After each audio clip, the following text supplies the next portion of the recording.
Welcome back to the warm-up, brought to you by Ford. I'm Stephanie Reddy. We're going to welcome in our special guest, Michael Scotto from Bleacher Report.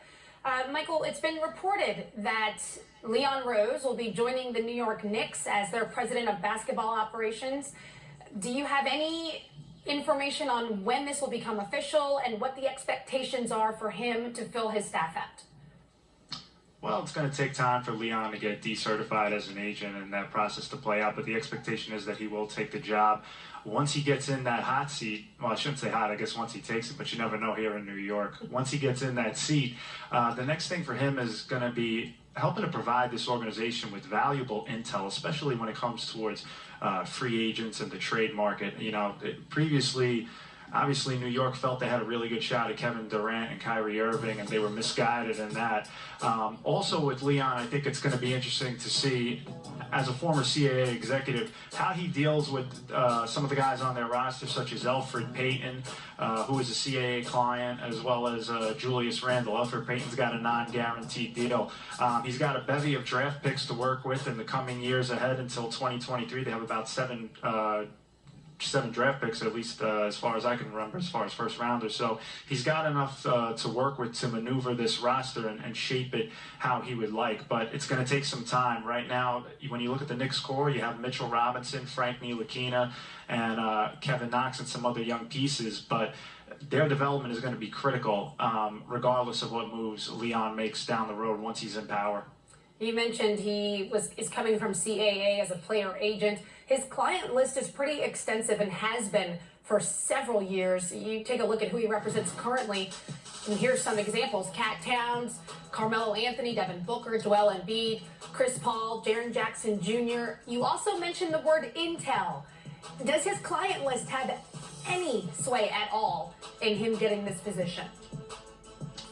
Well, it certainly doesn't hurt. I think certainly, you know, you got Karl Towns up there, and with the Minnesota Timberwolves getting D'Angelo Russell, I think that that type of a pipe dream can maybe start to go away. But it certainly doesn't help. CAA represents some of the best players in the game, and having that intel and that ability to kind of pick their brain and see if maybe down the road they can get some guys is going to be important. They've got some cap space coming up this summer, even though the free agent class isn't widely as regarded as the following summer when Giannis Antetokounmpo is available. I'm sure there'll be plenty of suitors for that. But I think for Leon, the biggest thing that he can bring is credibility and an opportunity to change the narrative around the New York Knicks.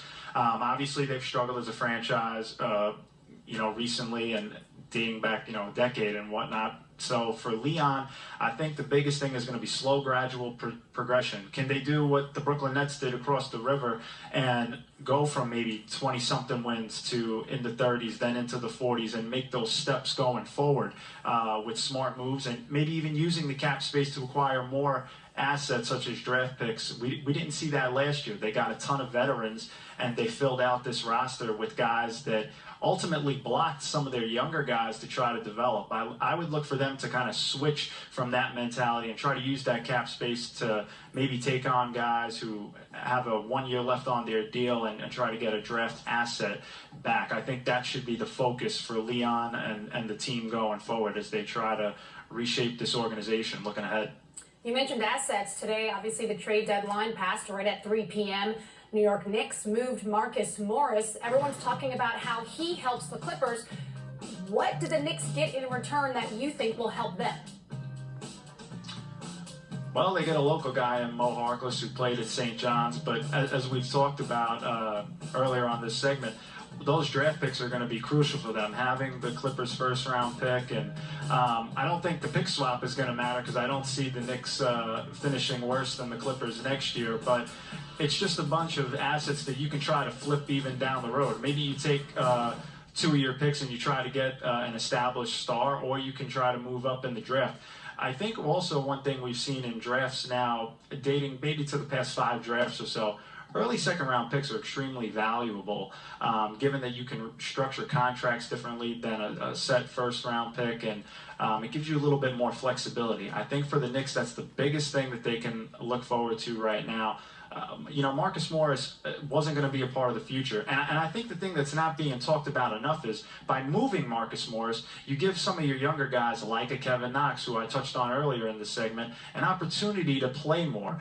The Knicks need to find out if Kevin Knox is going to be a part of their future going forward, and if he can be the core member that they envisioned when they drafted him a few years ago with their first-round pick.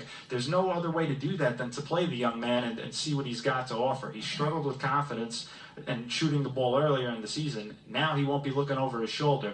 Hopefully for his development, that'll help. Thank you so much, Michael Scotto from Bleacher Report. We appreciate you joining us here in the warm-up. My pleasure, Stephanie. Anytime.